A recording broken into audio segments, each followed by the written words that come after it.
عايز افهم حاجه واحده بس، عايز افهم حاجه واحده بس بجد. هو انتوا الاثنين ما بتتشطروش غير على بعض؟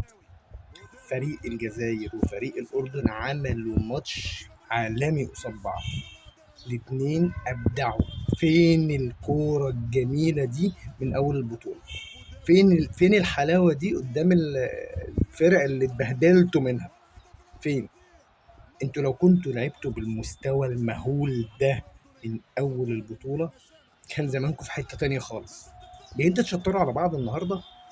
الاتنين عملوا ماتش تاريخي ليهم بجد، سواء الأردن أو الجزائر. الأردن بتدافع دفاع مهول وتلعب الهجمة المرتدة بطريقة رهيبة وضيعوا جوان بالهبل، والجزائر بتهاجم من أول ماتش ضغط ضغط ضغط ضغط وضيعوا جوان بالهبل. ايا كانت النتيجه، النتيجه دلوقتي الجزائر كسبت الاردن 2-1.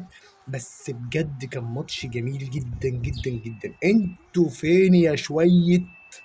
انتوا ما عملتوش ما عملتوش الجمال ده من اول البطوله ليه؟ هو انتوا لازم يعني كنت تاخدوا على دماغكم الاول؟